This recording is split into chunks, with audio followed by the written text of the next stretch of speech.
আয়না করা আছে গেল অবস্থামো না গেল অবস্থামো কথা সত্য আমার একা ভয় লাগে যাইতে। চলো চলেন চারজন আছি ভয়ের কোনো কারণ নাই।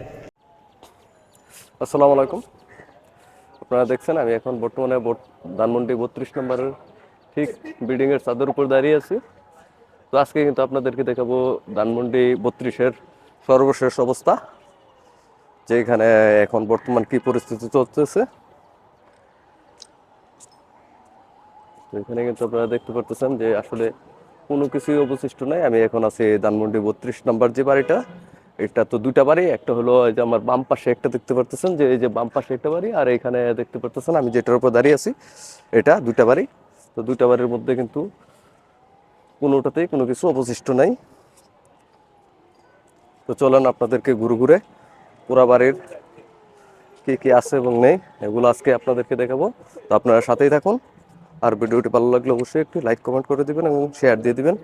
আর আমার চ্যানেলে যদি নতুন হয়ে থাকেন অবশ্যই চ্যানেলটিকে সাবস্ক্রাইব করে দিবেন এবং পাশে থাকা বেল আইকনটা অন করে দিবেন, যাতে আমার দেওয়া প্রত্যেকটা ভিডিও আপনারা সাথে সাথে পেয়ে যান। এখন আমরা চলে যাচ্ছি মিডিয়াতে, আপনারা দেখেছেন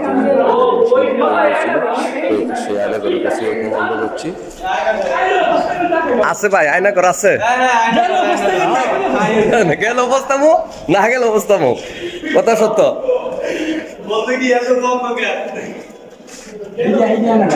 কাকা অন্ধকার তো চলেন লাইট জ্বালাইতে তো সামনে সামনে সামনে সামনে সামনে দেখছেন আপনি? আমার একা ভয় লাগে যাইতে। চলো চলেন চারজন আছি ভয়ের কোনো কারণ নাই। না এই যে জানা পারে এই ক্ষেত্রে একটা খবর হয়ে খোলেন এত গান ভিতরে দেখি ঢুকতে পারে যারা জানে তারা কই আর না গাড়ি পার্কিং এর মতো লাগে। আর এটা পার্কিং, ওইটা একটু খুব ওটা খুব না লিফটের রুম, ওটাতে লিফট রুম, এটা লিফট, হ্যাঁ এটা তো লিফট। তো হয়তো পানি ফুনির কথা উল্লেখ করছে তো সেই পানি দেখা যায় মূলত কিন্তু এটা একটা লিফটের ঘর। তো এইটাকে দেখে মনে করছে অনেকে যে এটা আয়নাঘর, আসলে আয়নাঘর বলতে এখানে কিছুই নেই, সব বুয়া। এটা তো মনে হয় আগে পানি বেশি আসছিল, পরে শেষ দিয়ে কমাইছে না, এরপরে আর কিছু নাই। ওই যে এইগুলো না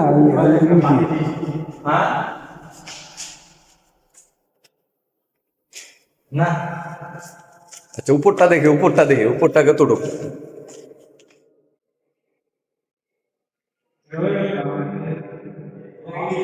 আসসালামু আলাইকুম, আমি এখন আছি ধানমন্ডি 32 নম্বরে। তো আপনারা দেখতে পাচ্ছেন যে ধানমন্ডি 32-এর সর্বশেষ পরিস্থিতি। তো এটা হলো একটা নতুন নির্মাণ ভবন এবং এটা এখনো কাজ শেষ হয় নাই। তো এটাকে নিয়ে অনেক কৌতূহল আছে যে এটা একটা আয়নাঘরের মতো। তো এখন এটার মধ্যে কিছুই অবশিষ্ট নাই আপাতত, এটা পুরোটাই এখন ফাঁকা। তো অনেকেই ধারণা করে যে এটা একটা আয়নাঘর, আসলে কতটুকু। তো এখানে যেটা দেখতেছেন এটা হলো আসলে একটা লিফটের ঘর। লিফটের ঘরের মধ্যে পানি জমা ছিল, তার কারণে ময়লা আছে। আর এটাকে দেখে অনেকে আয়নাঘর বলে চালিয়ে দিয়েছে যে এটা আয়নাঘর, আসলে এটা আয়নাঘর না, এটা একটা লিফটের ঘর। যদি আমি আর একটু উপরের তলা যাই, তারপরে যদি সিঁড়ি দিয়ে আমি আর একটু উপরে উঠি, তার মানে এটাই অবস্থা যে দেখতে পারতেছেন। এটা সর্বশেষ পরিস্থিতি কিন্তু এই অবস্থাতে আছে।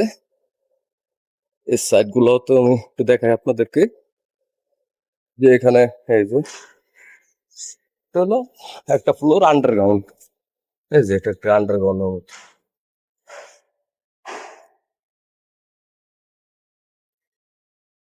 আর এটার উপরে অনেক কাজ এখনো বাকি রয়েছে, উপরে দেখতে পাচ্ছেন উপরে অনেক কিন্তু কাজ বাকি আছে। এটা একটা গাড়ির পার্কিং এরিয়া,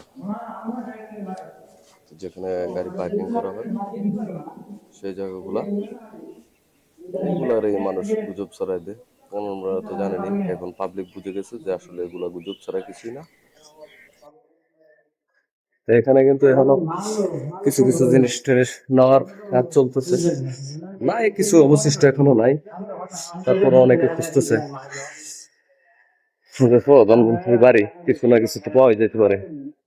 তো আমরা এখন উপরে চলে আসছি, পাশের যে বিল্ডিংটা আছে ওটাতে আমরা এখন যাব।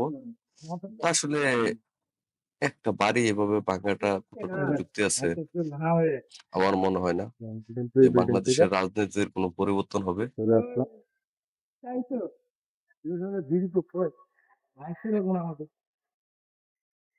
এটার উপরে উঠে কোন দিক দিয়া একটু উপরে ঢুকে যায় না? আগে তো যাইতে পারতাম না, এখন যাওয়ার সুযোগ হয়েছে। আগে কি না আসতে পারতেন? হ্যাঁ, আগে কি আসা সম্ভব ছিল?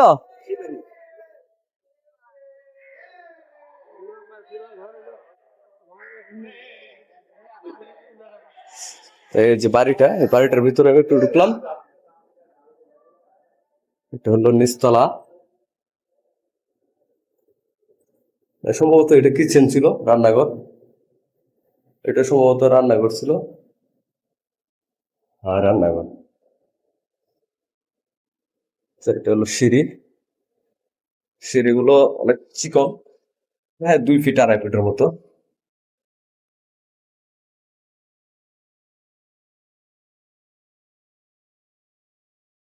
তো আমি বর্তমানে আছি দোতলায়।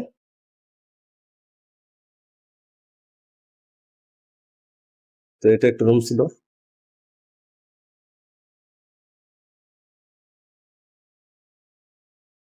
এখন পুরো ভয়ানক পরিস্থিতি। এই বাড়িতে বঙ্গবন্ধুর 20 টাকা দোতলা থেকে নামতে নামতে 10 টাকা হয়ে গিয়েছিল। তো পুরা ভিডিওটা এখন দিলাম না, কারণ পুরা ভিডিওটা অনেক লং হয়ে যাবে। তাই দ্বিতীয় পার্ট দেখার জন্য অবশ্যই অপেক্ষা করুন এবং চ্যানেলটাকে সাবস্ক্রাইব করে রাখুন। দ্বিতীয় ভিডিও তত তাড়াতাড়ি আসছে।